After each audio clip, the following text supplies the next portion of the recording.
For us who have virtually grown up with Elly Tumwine,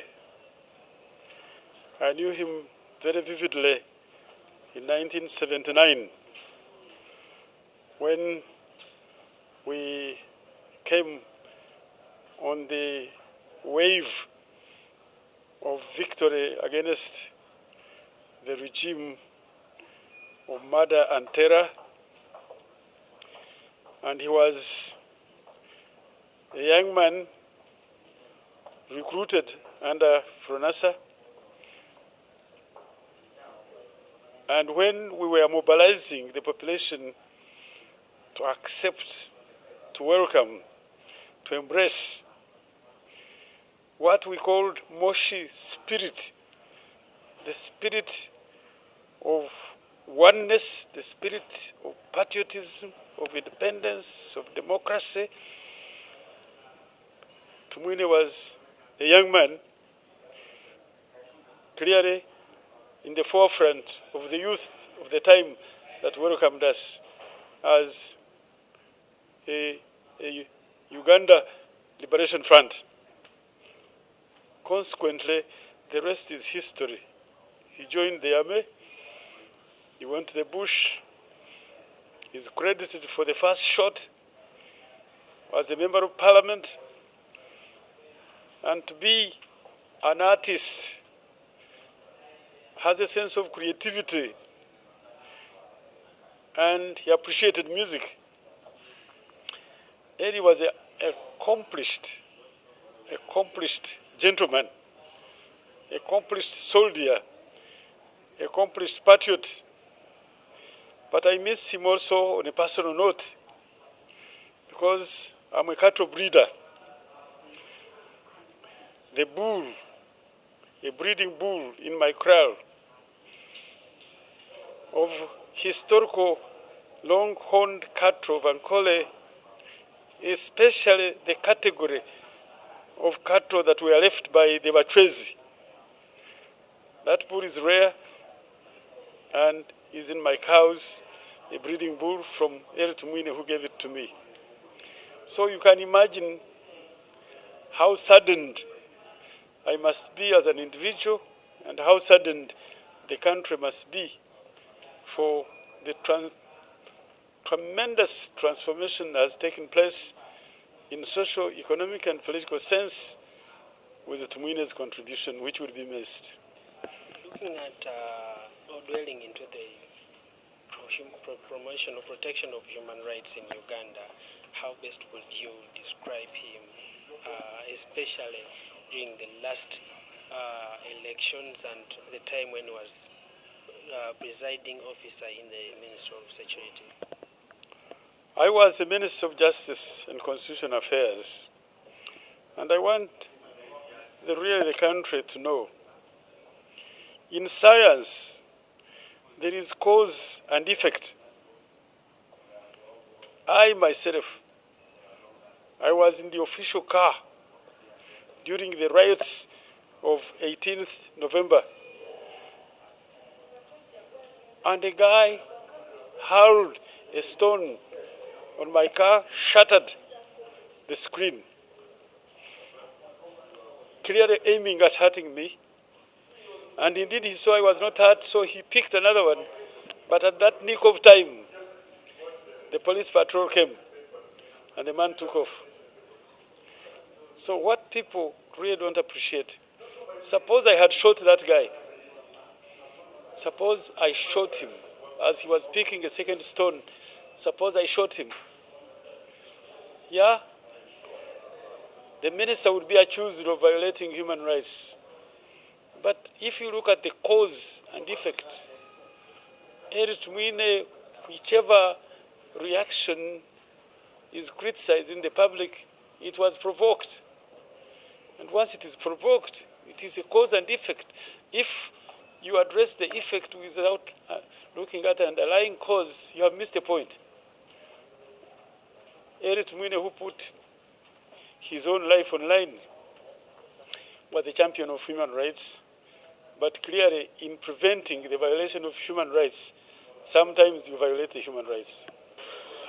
What do you have to say as the member, a leader in the opposition?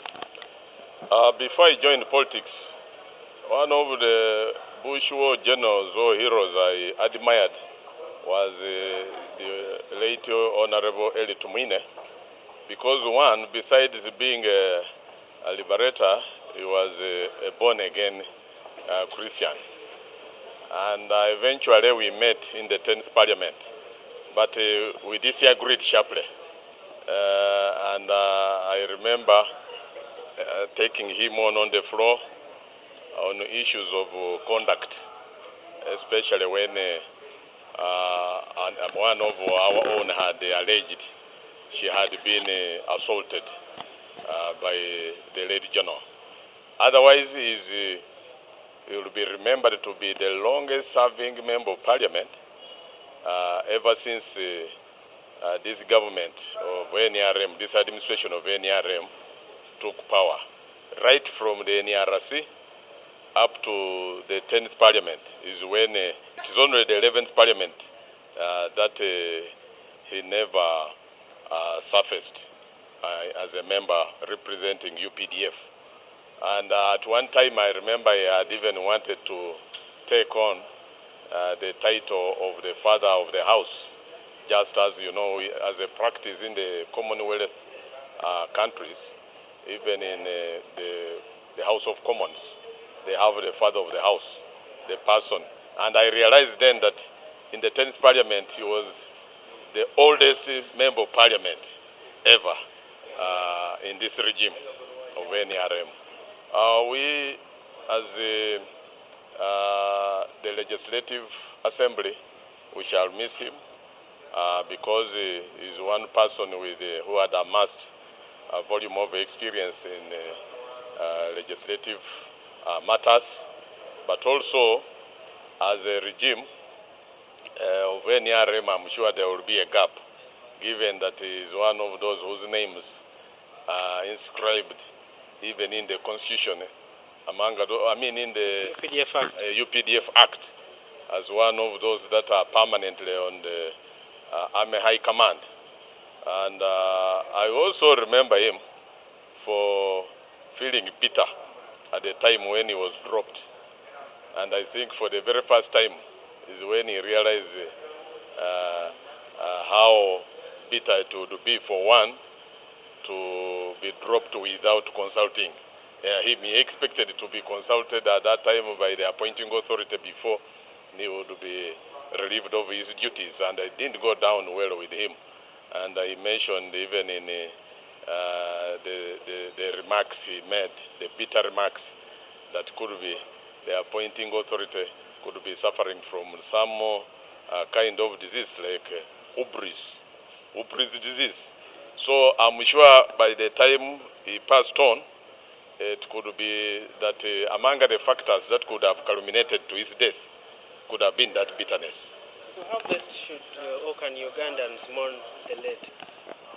I think the late, like others that have passed on, will be mourned. They will be accorded, I know, state funeral. Will be brought to the house and lay him in the state and eulogized by all members in the house. I'm sure that will happen, and that depends on the leadership of this institution, but I trust they will definitely accord him a decent send-off, like many others who have passed on in the past. In the promotion of human rights in Uganda as the opposition wing, where would you put the position of the late General Tumwine? The late General Elly Tumwine, for your information, will go down notoriously as having hardly helped to protect the human rights of the citizenry. Because at the time when he was wielding full power as a minister in charge of security, is when we witnessed, this country witnessed wanton gross human rights violation. And his performance at the time was the poorest. And the utterances, careless utterances that he made may actually be a spoiler of his legacy, so to speak, even if I don't quote them. Yes, we want to extend our condolence to the family of the bereaved General Tumwine and the whole nation at large. We have lost a freedom fighter, a person of charisma. We are aware that General Tumwine is one of the few guerrillas who went into the bush to come and liberate Uganda. Now we have lost him, and we are saddened because the nation has lost a person who is whom we cannot replace. And what I have learned from General Tumwine is a man who would speak what he has at heart. He would boldly tell you and candidly would discuss with you whether what he's saying is not good for you, for your ears, but he would say it, and he would say exactly what he feels. So we have lost that very person. We remember just recently he said that dictatorship is not good. He told his colleague that it's right that when you are leading, you consult and you would lead with knowledge from the old circles of the nation. So if a man of that character is gone, then it puts us very far as a nation, as a parliament, as people of Rubabo, as people of Rukunjiri. We are so saddened to have lost our freedom fighter, and we extend our condolence to the family. Yeah, he said he's known to have told the President Museveni that Ngamba Nyenka ayenga mabi. He told him boldly that Ngamba Nyenka, meaning that if you are a dictator, you are not consulting other people. So a person who would say that, we would expect such words from other people apart from Tumwine. But he boldly said it, and candidly, and I think his colleague picked a riff from his statement. So we have lost him, and we are still saddened. We are continuing to mourn, and we pray that God receives his soul and he rests in eternal peace. Thank you. Very, very sad indeed. As the country received the demise of General Elly Tumwine, we are all aware that the late General Elly Tumwine served as a member of the Uganda People's Defense Forces in Parliament, representing them. We are also aware that the late Honorable General Elly Tumwine was part and partial of the revolutionary movement that fought and rescued Uganda under the National Resistance Movement and the army.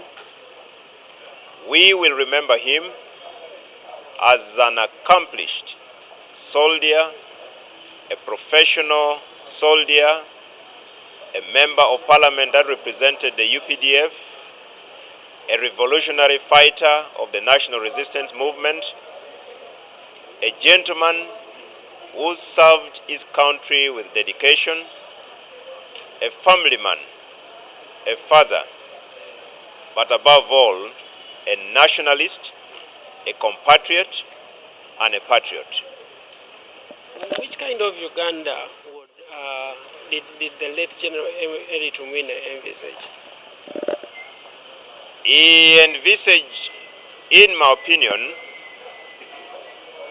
a free society where civilian authority reigns supreme.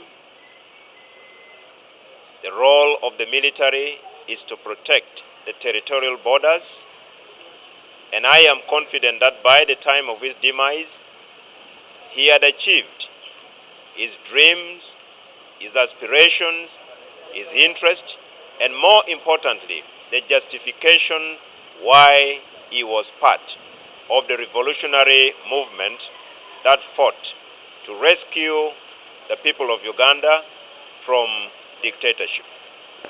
When we talk about promoting human rights, what contribution would you share with the public did the late leave behind? First of all, he sacrificed his life for you and me, the civilian authority, because a soldier is like a shield in protecting us, in protecting the country, in protecting the fundamental rights and freedoms of the people of Uganda, because as a soldier, you defend your country, you defend your countrymen and women. And in doing that, it is through personal sacrifices. By the time he made a choice to join the army, he was ready to fight for the fundamental rights and freedoms of the people of Uganda. I believe as UPDF representative, he will also be remembered as one of those who participated in the promulgation of the 1995 Constitution that has Chapter 4 on fundamental human rights and freedoms as the longest chapter in our national constitution.